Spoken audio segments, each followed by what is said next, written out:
Halo Sobat Sport News Indonesia, kembali lagi di channel Sport News Indonesia. Ya, kali ini kita akan membahas tentang pengakuan jujur dari pelatih timnas Cina Branko Ivankovic setelah pertandingan melawan timnas Indonesia. Ya, pertandingan timnas Indonesia melawan timnas Cina tidak bisa kita lupakan karena di situ Indonesia kalah dengan skor 1-2. Padahal ekspektasi kita besar sekali pada saat itu Indonesia bisa mengalahkan Cina di kandang Cina ya. Walaupun kita bermain di kandang Cina, kita mempunyai ekspektasi yang sangat besar untuk bisa mengalahkan Cina. Walaupun secara ranking FIFA timnas Cina ada jauh di atas Indonesia. Namun dalam pertandingan-pertandingan terakhir timnas Cina tidak lebih baik dari timnas Indonesia. Ya, di 3 laga awal timnas Cina kalah ya.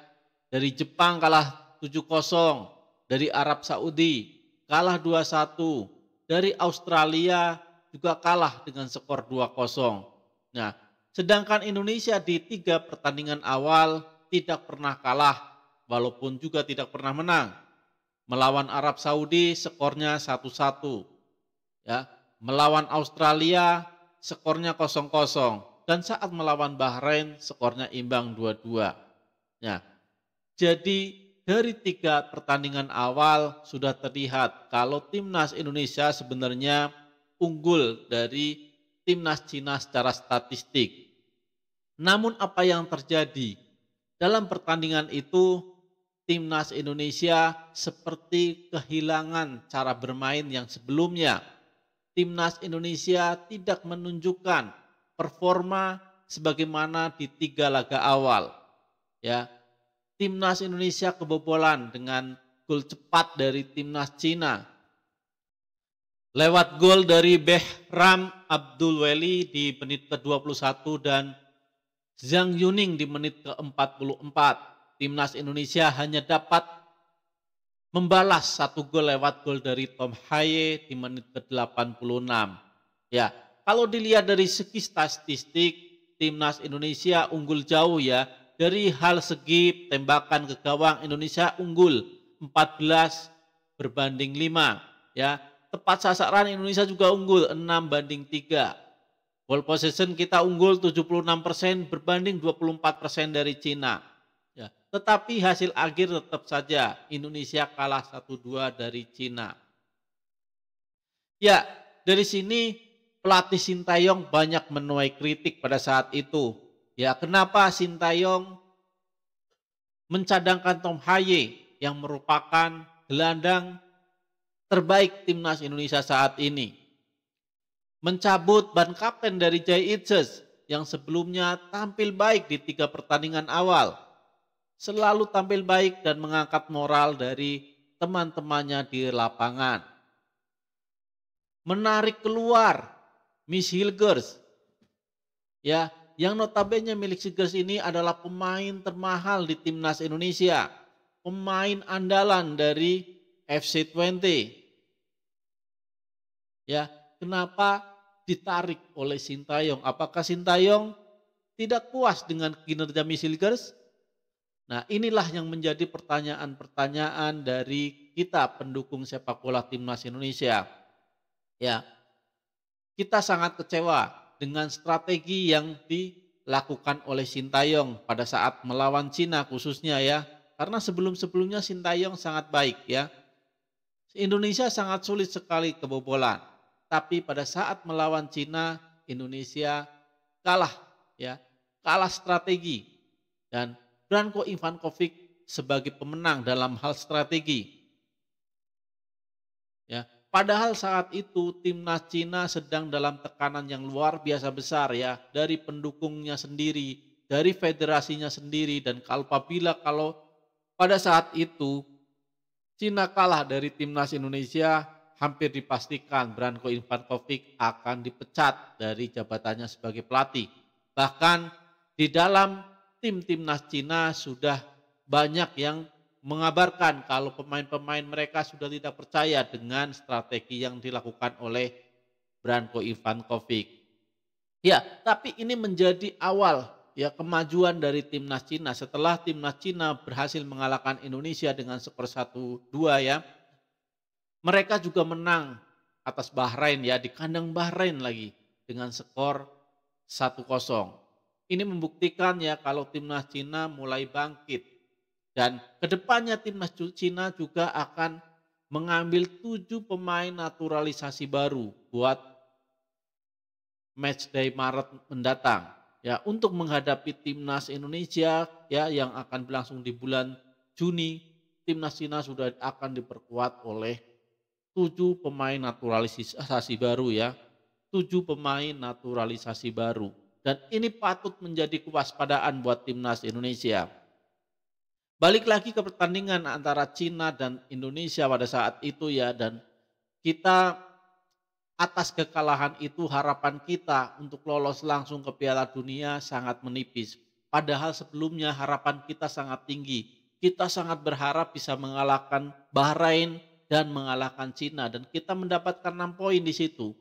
Apabila itu terjadi, sekarang kita sudah ada di posisi 2 ya, di bawah Jepang dan kita hampir dipastikan lolos ke Piala Dunia. Tetapi sayangnya itu tidak terjadi dan kita harus berjuang lebih keras lagi di bulan Maret dan bulan Juni mendatang. Ya, sampai di pertandingan terakhir kita harus berjuang.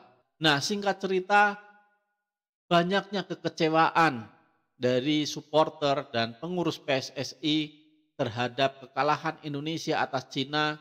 Akhirnya pelatih Sintayong dipecat dari jabatannya, diberhentikan dari pelatih kepala timnas Indonesia dan digantikan oleh Patrick Kluivert.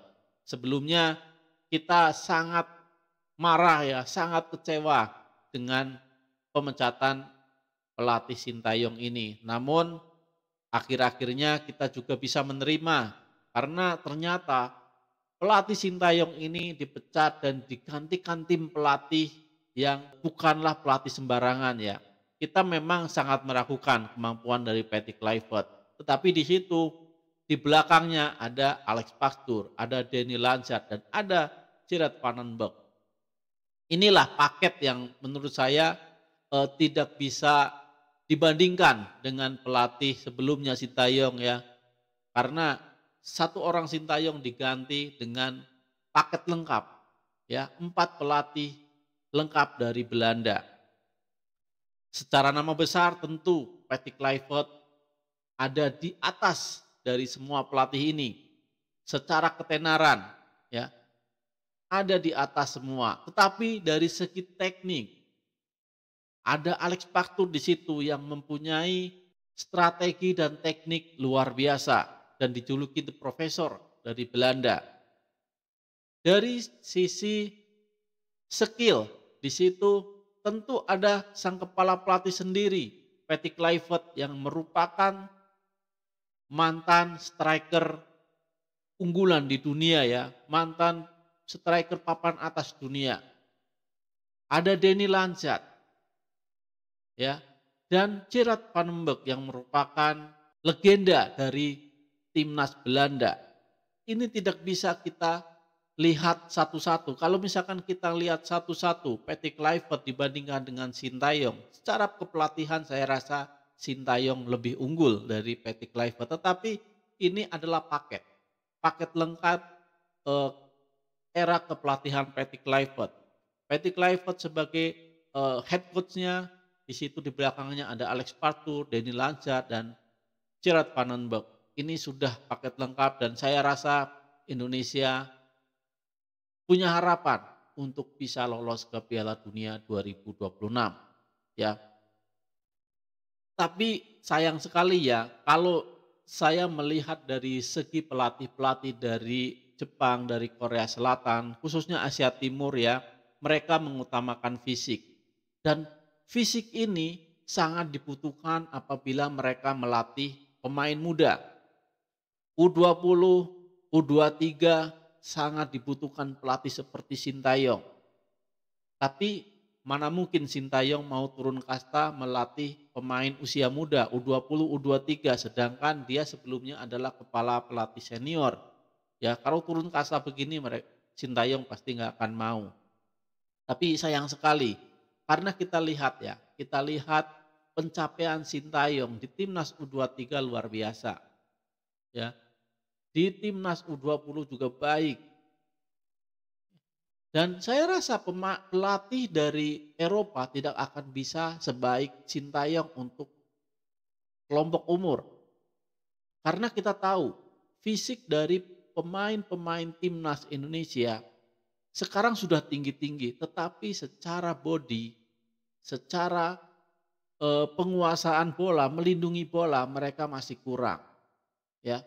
Karena fisik ya, bukan stamina, fisiknya. Fisik atau massa otot dari pemain-pemain timnas kita masih kalah dari pemain-pemain dari Asia Barat dan Asia Timur. Makanya kalau pelatih dari Asia Timur sangat mengutamakan fisik, bahkan mereka kalau misalkan mau melatih timnas Indonesia seperti Sintayong melakukan pemusatan latihan dan digembleng fisiknya habis-habisan.